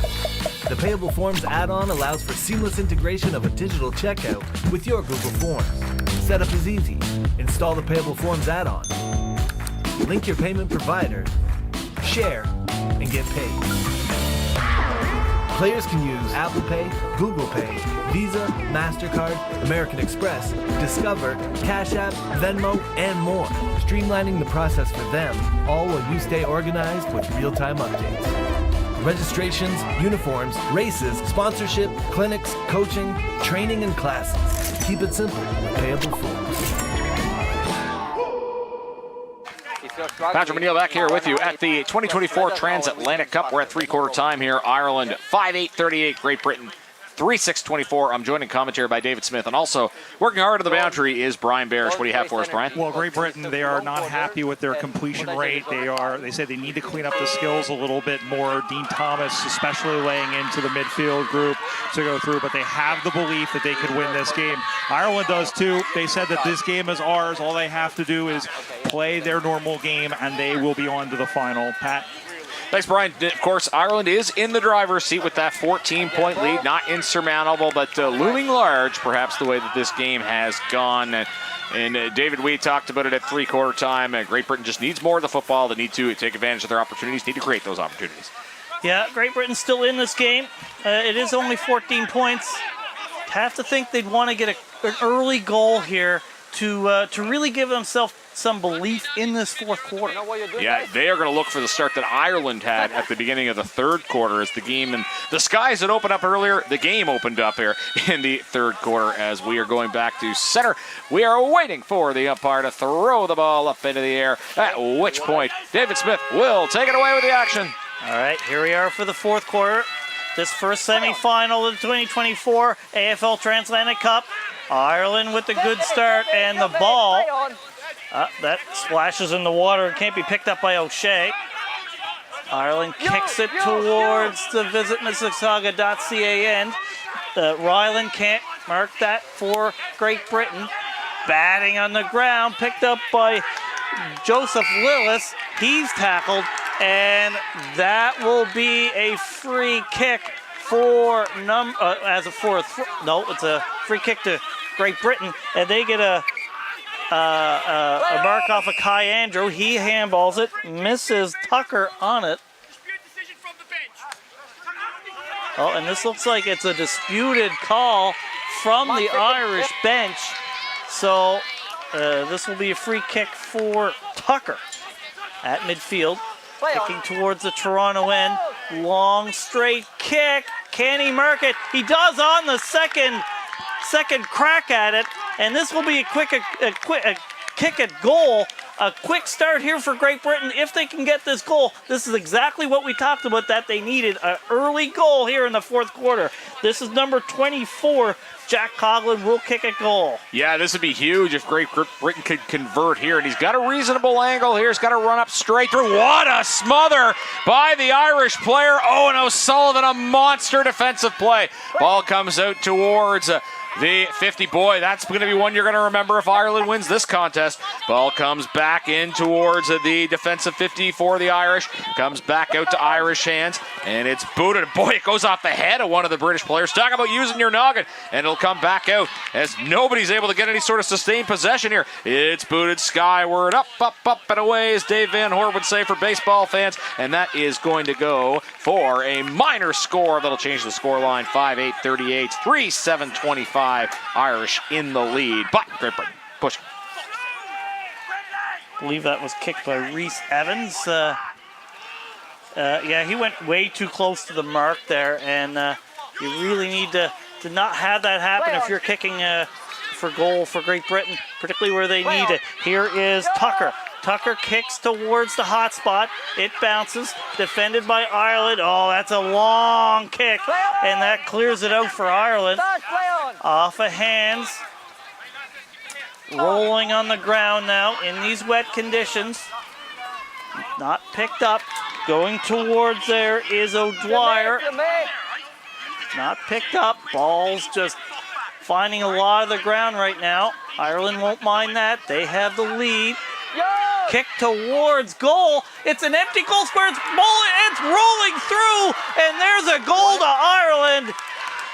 Great Britain looked like they were going to have the early goal or a chance at goal, but it's actually Ireland that gets this first goal in the fourth quarter. Shane Quigley's got the luck of the Irish here. And we'd heard from Brian Barish. He was off the field. He's back on the field and making a big impact. And he, as I said, a bit of a fortunate bounce, but you work for your luck, and that's what the Irish are doing. What a heads-up play to get to that football. Rips it up. Didn't know if that was going to go through. There was no traffic. Wasn't like the 401. It was clear all the way through the big middle post, and that puts Ireland with a bigger lead now. 6-8-44, 3-7-25. Payable app scoreboard. Irish in front. Certainly a big hill now to climb for Great Britain, but they do have a ball in their forward 50. Oh, there's a big tackle. The Irish side were calling for a high one, but it's actually Great Britain that gets the free kick for holding the ball call. Here's Jack Coughlin. Long ways for goal, probably 40 meters from goal. Straight on, though. We'll see if he can get the quick reply after the Irish goal. Ireland leads by 19. Here's the kick. It looks pretty good. And no, it goes a little left. There. 50-meter penalty for Great Britain, so this will be an easy one. He quicks it quickly through. Jack Coughlin gets the goal there first of the second half, and that gets a quick reply for Great Britain. Jack Coughlin, an AFL fantasy player, avid player, and if you have him in your Transatlantic fantasy team, you just picked up some points, and he picked up a big 6-point score there for Great Britain. 6-8, 44, 4-7, 31. It's game on, 11 points the difference. We have a little more than 15 points left. There is certainly time for Great Britain to get back into this one. And boy, the 50-meter penalties costly at both ends. After you see on the replay where he went over the mark, which led to the 50-meter penalty, and they've gotten this to within 13 points. So the next goal will be big in this game. Picked up by Ireland. Kick towards, you can see, splashing the ground, still very wet here at Colonel Samuel Smith Park. Picked up by number 9, Owen Ryland. Gain control. Is that a mark? It is.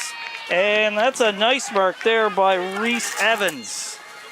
Evans will kick it into the forward 50. Hands are up everywhere. No one able to retrieve it. Comes to Great Britain. Nice tap of the ball there by Stephen Welton, he's taken advantage of his touches today. Ball on that 50-meter arc. That's a big pressuring tackle there for Great Britain. Don't think there was much in the way of Pryor. Umpire will have the opportunity to sort this out again. We've passed the 5-minute mark. 13-point edge. Tackle with no prior means. The ball will go up in the air. Key contest here. Great Britain is charging, and they need it. They would love to get another score here as, again, boundary throw-in in the forward 50 for Great Britain. As we've mentioned, next goal in this game is going to be vital, going to be big. Certainly there'll be some belief if Great Britain can get the next one. All players falling all over the place on that. That kicked on the ground by Jason Brown from Ireland. It goes over the line, and that will be a boundary throw-in. On the Lake Ontario side of this field. Here we go. It's up. Went pretty right. Kicked ahead by Ireland towards the big lake over there. It's been raining most of the day. Not too much coming down right now. But the conditions still tough here in the fourth quarter of this first semifinal of the 2024 AFL Transatlantic Cup. Yeah, David's not talking about Lake Ontario. He's talking about that new lake that's formed there as of today with these wet conditions as the ball is going to be tossed up again, I think, because there was a quick tackle coming in off the ball up as George Dwyer was wrapped up there. George Dwyer will watch as the ruck contest happens, and it's going to be won by Great Britain's Patrick Statham. Doing good work on the ruck, but taps it out. Of course, one thing to win the tap, it's another thing with what you do with the ruck. Sometimes it's not easy to win it forward, as Brian Barish is going to join us now on the boundary. The women's teams are out here supporting the men and vice versa. The Swans to our left over in the pocket. The Banshees are over. Looks like in a little bit smaller numbers because a lot of them are providing support over on the right side to Visit Mississauga CAN. Yeah, thanks, Brian. Of course, the players not playing certainly providing a key support with the water running and whatnot. That's been a key part of this tournament. Ball kicked up the corridor. Great Britain now looking for possession as ball's on the ground as it'll be scooped up. And boy, everybody to the contest there, including Connor Power, who's got the head wrap, and this ball might end up in the hands of the umpire again. No, I spoke too soon. It's going to end up in the hands of Adam Kelly. He's having a hard time getting his feet straightened out, David. No wonder slippery conditions here. Here's a kick over the head of the intended target. Ireland cleans up. There's another whistle, or not. Ball goes over the boundary line. I thought I heard a whistle. I'm hearing things here. Turn it into a long week here. Turn it into a European soccer game here. This, I believe, is a boundary throw-in. Nope. Just don't know what's going on here. Great Britain gets the free kick. Kicks towards their forward end.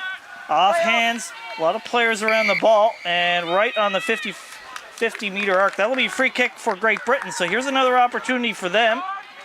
Play on. He plays on. Kick towards goal. It's high. Off of the Irish hands. It pick up. It's in the pocket. There's a duck. A kick towards goal, but it goes behind for a behind. And that will be, it will mean a 2-kick game here. As Ireland's 6 goals, 8 behinds, 44 points. And Great Britain's 4 goals, 8 behinds, 32 points. Yeah, I think that was Stephen Welton that kicked that. He might have lost his place on the field, and he kind of went for a bicycle kick. Looked like he was going to kick. May have thought he was kicking between the 2 middle posts, ended up being a middle and end post. But he has been so good in the forward line there for Great Britain. And as David mentioned, that's a key point because it's now a 2-score game. Coming out of the goal square are the Irish. Ball will go skyward to the right of that center square on our there live broadcast location. As ball will come to Irish hands again. Kicks along the right side. That was going to be cleanly marked, and a play on there. Good job by Joseph Lillis. Downfield. And here, Ireland free kick. yeah, hear the umpire commentate. There is a free kick due to a downfield infraction, and that will march the ball 50 meters. That's a good development for the Irish, as Paul Allen will have his opportunity here. Super late. Right in front of the either live broadcast position. Paul Allen. Okay. Kick down the line. I saw completely It stays in. It bounces out, though, and this should be a boundary throw-in. So just outside the Irish forward 50 arc. In front of the Irish bench there. Boundary throw-in. Ireland leads by 12. Ball up. Off the Irish hands. No one gains control quickly. There is, I believe, Dunn. Dunn kicks it to no one in particular. Picked up by Great Britain. And here is Robinson. That kick towards the line. And will it go out? It does. And this should be another boundary throw right in front of the scoreboard. As we have, scoreboard shows an 11-point lead, so we'll have to check up on that. Boundary throw in. Off of hands. Here at midfield. Said next goal will be vital in this game. There's a nice sliding mark by Callan Jenkinson in the defensive part of the ground. Kick towards the wing. And that's off Irish hands, no mark. Ball bouncing around between players here. Picked up by number 9, Cian O'Mahony.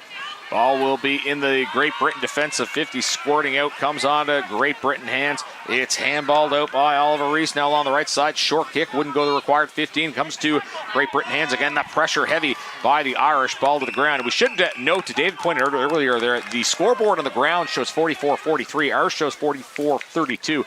Ours is unofficial, and of course the officials will gather at the end of the quarter just to confirm the scoring is correct. But right now that's what we are looking at. A close game, obviously, regardless of the situation. Irish free kick from outside the 50 arc, booted forward, goes bouncing, and that will go into play again. Ireland is kicking towards the visitmississauga.ca, and you absolutely should visit Mississauga with its hundreds of must-see experiences, plenty of gorgeous scenery, world-class eats and events. Mississauga is yours to explore.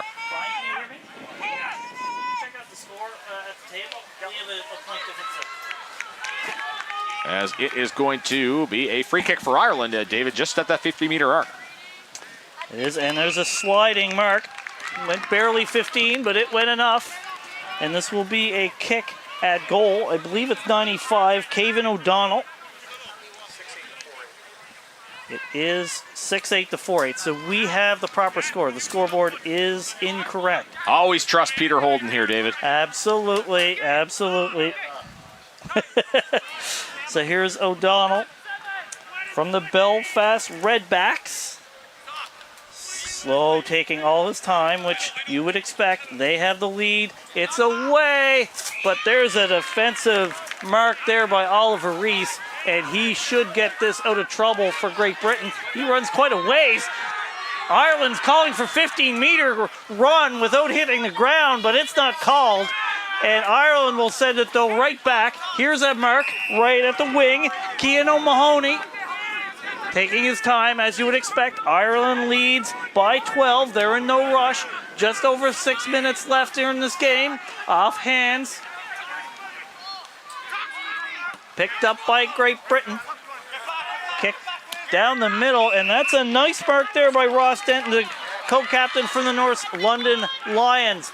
There's a smother, though, by Ireland, and he tries to drive himself through. Kicks off the ground. Ireland picks it up and defending well here. That is number 24, Harry Tobin. He's tackled right away, and the umpire says it is a free kick to Ireland. Pressure being ratcheted up here. It's a ball up. Yeah, pressure being ratcheted up here. Ball up, key tap there. Boy, speaking of pressure, no time whatsoever for Harry Tobin there. As that was 24-on-24 action, as that was Jack Coughlin coming at him. And I don't know, that might have been a call for a high tackle. I believe it's high contact there. So it's a free kick to Ireland. Again, they're going to take their time here. Kick on the wing. And a drop mark there for Great Britain. That will be a kick in danger, and that will be a free kick to Ireland. Yeah, play will end up in the hands of the Irish, and it's going to be Dan McGuinness. He's had a strong showing today for Ireland. He'll back this up. Of course, no urgency. He has to maybe kill some time, and he'll get a nice strong boot towards forward 50. And a big mark completed. Beautiful kick, beautiful catch, and a beautiful opportunity here for the Irish to expand upon their 12-point lead. And once again, it's going to be time, the name of the game. It takes some time, as that is going to be Cian O'Mahony, who will have this opportunity to kick for goal. Darren O'Dwyer. Yeah, correction. Darren O'Dwyer. Correction. Darren O'Dwyer has been very good in that forward line. You have to think if he can kick sets, this is going to be a real tough task for Great Britain to get back in this game. Here's a kick. It looks right, and it is indeed right. So behind, but that still will be 3 scoring shots needed by Great Britain to win this game. So they get it out of their defensive goal square. It's kicked along the line, and that's marked by Ireland there. That's a nice mark, a big mark, and they'll go back towards their scoring end. Sure will, and again, you're seeing using that full clock to try to melt the time that's left here. There's a big boot. Kick is more high than it is wide, and hands on it from Great Britain. That'll be Tucker now booting it out towards the corridor. His hands are up again, and that is going to be marked there by the Irishman. Connor Power is had a nice game here as he's paying the price here. So he'll kick it along the right side. It's another mark there for Ireland, and some contact off the mark. Let's quickly check in with Brian Barish on the boundary. Donald Purvis, who's been having some issues over the course of the game. They are massaging his left thigh at the moment, and he's been having issues with that, not only this game, but also the last one as well, Pat. Yeah, be a loss, David, for Ireland if that was the case. But it looks like they have this in hand at the moment. Absolutely. You would think they may rest him here with the rest of the game unless Great Britain can have a miraculous comeback. There's a high kick into the pocket. Dwyer couldn't come down with it. Great Britain kicks it to midfield, but right in the hands of Connor Power. He's had the midfield power here so far in the fourth quarter. Kick to the middle, though, and Ireland, there's a whistle, and there's a 50 because that was a free kick to Great Britain, and Ireland kept on playing. So this could be an opportunity for Great Britain. If they kick this, they may have a chance here, but they're going to have to kick this goal right now to have a chance in this game. This will be number 5, I believe, Kai Andrew. That absolutely. You see as well? Absolutely. It's going to, as you said, Dave, it's emergency too here. You'd have to think for Great Britain. Not only do they need to score, they need to do it pretty quickly.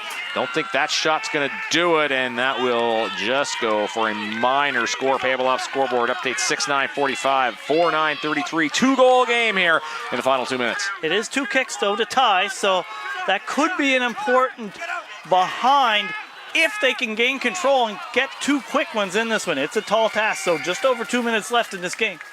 Yeah, Irish are going to make the most of every single mark here as the ball is going to find its way back to the umpire. Of course, Ireland just taking their time here on all these little sequences. As that is the benefit of play on it. And correction, it is going benefit of time on it. I was going to say correction. That is going to be a free kick to the Irish in the goal square. That's why they were able to just milk the clock a little bit more. Liam Deneen will boot it out towards the middle of the field as the Irish with a 45-33 advantage here late in this fourth quarter. Ball will go up. And nice. I thought that was going to be marked by the Irish. Jason Brown was in the contest. Irish hands and now Irish feet kicking the ball along the left side. Who is going to end up with it? As we have a contest along the ground. Who wants it? It's going to come out now to Great Britain hands, but they are really fighting against the clock here in the final minute and 15 seconds of play. You have to think Ireland's going to milk this more than a dairy farm here as we're just approaching 1 minute left.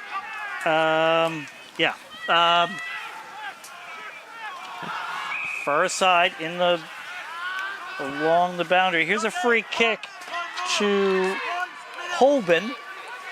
Can't get it out though. I think the clock's going to be not Great Britain's friend here. They do have the free kick, but we're within 45 seconds of the end of this game, and really 2 goals seems to be too big a hill to climb. They do have the ball. This is Ross Denton. He's a co-captain of the Bulldogs. And that's another another stoppage. It is a free kick to Ireland, and they're going to take all the time here. Here's just a kick, and there's another mark, and that should come close to finishing this game. The Irish Warriors will be in the final of the 2024 AFL Transatlantic Cup. The horn goes to finish this game, and Irish eyes are smiling here in Toronto. Certainly are. Great Britain unbeaten no more, and what a victory for a brave Irish Warriors squad. This one went back and forth. That sequence in the third quarter ends up being the difference, I think, for me. Ireland 6-9, 45. Great Britain 4-9, 33. Your final update on the Payable app scoreboard. Ireland will move on to the final on Sunday. They will take on the winner of Team Canada and Team USA. And, of course, the Great Britain will play a consolation match, a quick turnaround for them. They're actually going to play tomorrow. That will be against France, who defeated Colombia earlier. So there's always a national pride on the line when those two countries face off. But it is going to be the Irish moving on to the final. We are going to connect on the field, and we have a chance to do so. But, David, thoughts on this game? Cracking game of football. Ultimately, Irish deserve winners for my money. Absolutely. That third quarter was all Ireland, and that was the difference in this game. They had the pressure. They had the skills, and that was the difference in the game as Ireland comes out with the 12-point victory, the 2-goal victory, and full marks to Ireland on that victory today. Yeah, certainly a great game and a great victory for Ireland, understand. We won't spoil it. We're not going to give it away, but Brian Barish is making his way to the interview location. We'll wait till he's in proximity to be heard as he has the Powerwood MVP. Want to note, though, the Powerwood are supplying the hand-carved trophies for each game. Cedar Custom Supplies done right. They're Cedar Supplies based in Western Canada. To learn more, you should go to powerwood.com. And what we should do right now is head to Brian Barish. Yeah, well, we're going to wait for the camera operator as Brian Barish has our man of the match, best on ground, whatever you want to term, as we're just trying to fire out the details. Brian, are you ready, or do we have... You don't get too many times. Here's Brian Barish. Thank you so much. Your Powerwood player of the game from the Pride of Ballina and Tipperary, Mr. Connor Power. And Connor, that was a hell of a fight. It was, yeah, absolutely. We knew it was going to be a dogfight coming into the game, but wet weather, we're well used to that. It didn't bother us at all. You're used to these guys a lot. How often do you play with and against this British team, some of these British lads?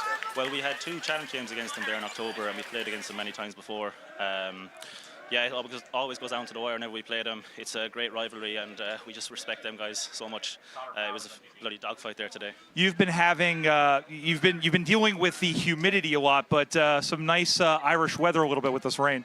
Yeah, absolutely. It was nice to play, and it was a little bit colder today, which was nice. Didn't have to put on the sun cream at all. So, that was nice. But God, it was slippery out there. You really had to be focused for every ball, and we were just really happy to come away with it. You're going to find out who you're going to play in the grand final in a couple of hours. What are you guys going to do in the next 48 hours or so ahead of the game? Well, I got to go get this stitched up. Yeah. That's my plan. But we're going to settle down, get the carbs in again, get ready to go for Sunday. All focus is on Sunday from now on. Connor, congratulations once again, Powerwood MVP. Good luck in the grand final, mate. Thanks, Brian. Who else but the Powerwood MVP but Connor Power himself? Just one. Boy, David, I know it's a cliche. You'll hear teams sometimes say the MVP is a team award, but that was probably more so the case in today's game. We had a tough time picking that one. A lot of great performances on that green team. Both teams, really. I mean, it was a well-played game given the conditions. But, again, Ireland, with the pressure, with the skill in that third quarter, ended up being the difference, really, in this matchup. So, great fight back from Great Britain in the fourth, but not enough to get back into this game.